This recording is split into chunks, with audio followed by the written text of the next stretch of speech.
अगर मैं आपसे कहूं कि एशिया कप 2025 के अंदर फाइनली ये अनाउंसमेंट हो चुका है कि अब भारत कब और किससे भिड़ेगा और भारत और पाकिस्तान का मैच होगा, भारत को कितने मैचेस खेलने पड़ेंगे, उसी के साथ साथ कहां खेलने पड़ेंगे। एशिया कप 2025 जो कि इसी सितंबर में चालू होने वाला है, इसको लेकर काफी बड़े बड़े बवाल उठे थे।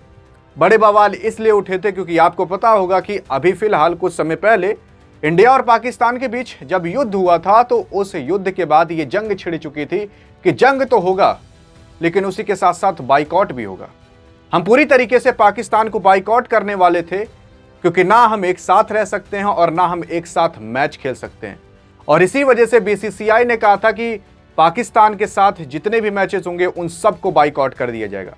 लेकिन फिलहाल आईसीसी ने इस एशिया कप की मेजबानी भारत को ही दी है और श्रीलंका को दी है। अब इसमें सबसे बड़ा भारत है तो भारत की जिम्मेदारी हो जाती है कि वो अपनी जिम्मेदारी को पूरा करे, जिसकी वजह से अब भारत को खेलना पड़ेगा पाकिस्तान के साथ मैच।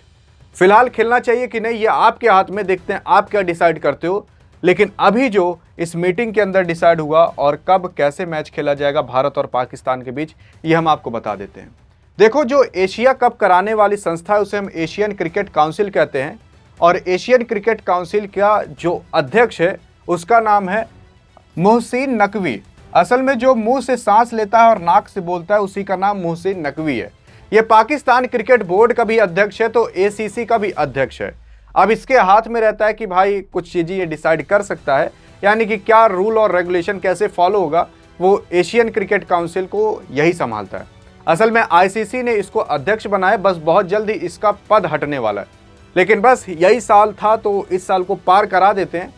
फिलहाल अब इसी ने डिसाइड किया था कि भाई जो अभी 24 जुलाई को ढाका में मीटिंग हुई थी कि एशिया कप कब और कैसे होगा, वो मीटिंग इसी ने डिसाइड किया था। लेकिन भारत ने कहा कि ऐसा नहीं होगा, डिसाइड तो हम ही करेंगे। और भारत ने सारी चीज़ें डिसाइड करके बता दी और कह दिया कि भाई जितने भी मैचेस हैं वो सारे के सारे मैचेस दुबई में खेले जाएंगे और अबू धाबी में खेले जाएंगे। दुबई इंटरनेशनल स्टेडियम में मैच होगा और उसी के साथ साथ अबू धाबी के अंदर स्टेडियम के अंदर मैच होगा। अब पूरे के पूरे इतने टोटल मैचेस खेले जाने वाले हैं। उसी के साथ साथ इस एशिया कप के अंदर टोटल 8 टीमें खेलेंगी। इसमें 2 ग्रुप बनाए गए हैं, ग्रुप ए और ग्रुप बी। ग्रुप ए के अंदर भारत, पाकिस्तान, हांगकांग और यूएई है और ग्रुप बी के अंदर बांग्लादेश, अफगानिस्तान, श्रीलंका और ओमान जैसा देश है। लेकिन अब ये सवाल उठता है कि आखिरकार कब और कहां मैच ये होने वाला है। तो देखो, सबसे पहले भारत की बात कर लेते हैं। तो भारत देखो अभी इस एशिया कप के अंदर टोटल 5 मुकाबले खेलेगा, लेकिन 3 मुकाबले ऐसे हैं जो कि अब फिक्स हो चुके हैं कि कब कब होंगे। 2 मुकाबले कैसे होंगे, कहां होंगे, यह भी नहीं फिक्स है। तो देखो यहाँ पर जो भारत है वो 3 मुकाबले खेलेगा। सबसे पहला खेलेगा यूएई के साथ, यानी भारत और यूएई के बीच पहला मुकाबला होगा और ये 10 सितंबर को होगा। फिलहाल ये एशिया कप 9 सितंबर से चालू हो जाएगा, लेकिन जो दूसरा दिन होगा उस दूसरे दिन में भारत का मैच कराया जाएगा, भारत और यूएई के बीच।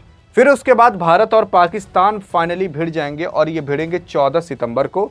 फिर उसके बाद इंडिया और ओमान का मैच होगा 19 सितंबर को। तो ये टोटल 3 मैचेस हैं, 10, 14 और 19 सितंबर को भारत के मैचेस कराए जाएंगे इस एशिया कप के अंदर। तो अगर यहाँ पर पूरे शेड्यूल देखोगे तो कुछ इस तरीके से है, जैसे 9 सितंबर को मैच होगा, 10 को होगा, 11, 12, 13, 14, 15 को देखो 2 मैचेस रखे गए हैं मंडे को। फिर 16, 17, 18, 19 को मैच होगा। अब अगर आप देख लोगे तो यहाँ पर भारत दूसरे दिन भिड़ने वाला है, भारत और यूएई के बीच। फिर इसके बाद देखोगे बांग्लादेश हांगकांग का है, इसके बाद पाकिस्तान ओमान का है, बांग्लादेश श्रीलंका का है, इंडिया और पाकिस्तान का वापस से यहाँ पर मैच होगा। फिर यूएई ओमान का है, श्रीलंका हांगकांग का है, बांग्लादेश अफगानिस्तान, पाकिस्तान यूएई, श्रीलंका अफगानिस्तान और इंडिया ओमान का फाइनली 19 सितंबर को वापस से मैच कराया जाएगा। और अगर आप नीचे जो शेड्यूल देख रहे हो इसमें कोई देश इसलिए नहीं दिया गया है क्योंकि ये जितने भी मैचेस होने वाले हैं, अगर आप देखोगे काउंट करोगे तो 1, 2, 3, 4, 5, 6, 7, 8, 9, 10, 11, 12 टोटल 12 मुकाबले होंगे। अब इन 12 मुकाबलों में से टोटल 4 टीमें छटकर आ जाएंगी। अब ये 4 टीमें आपस में भिड़ेंगी और जैसे कि इसमें ऐसे ग्रुप बनाए जाएंगे जैसे A1, A2, B1 और B2। अब यहाँ पर जो मैचेस होंगे 20 सितंबर को आप देखोगे B1 B2 से करा जाएगा, 21 सितंबर को A1 A2 से करा जाएगा। इस तरीके से A1 A2 B1 B2 A2 B1 इस तरीके से सारे के सारे मैचेस यहाँ पर कराए जाएंगे। लेकिन अब ये सवाल ये उठता है कि भाई भारत को कौन सी पोजीशन मिलेगी।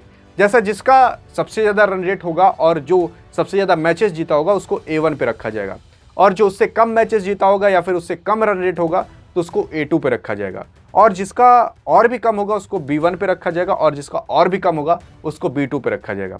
यानी कि भारत का भाई A1 पोजीशन तो फिक्स है और पाकिस्तान का B2 पोजीशन फिक्स है।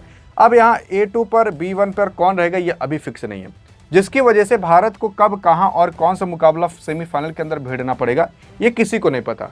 लेकिन 28 सितंबर को फाइनल हो जाएगा और फाइनल होने के बाद भारत इस एशिया कप का विनर हो जाएगा। बाकी यही पूरा का पूरा शेड्यूल है और भारत के टोटल 5 मुकाबले होने वाले हैं। अब इसके अंदर आप देखोगे जितनी 4 टीमें हैं उन 4 टीमों को लगभग 2-2 मुकाबले खेलने को मिलेंगे। तो यहाँ भारत 3 मुकाबले खेल लिया, यहाँ पर भारत 2 मुकाबले खेल लिया, तो टोटल 5 मुकाबले खेल लिया। लेकिन अगर फाइनल में चला जाता है तो 1 मुकाबला उसको और खेलने को मिल जाएगा, टोटल 6 मुकाबले मिल जाएंगे। बाकी आपको क्या लगता है कि भारत लगातार ये 6 मुकाबले जीत लेगा?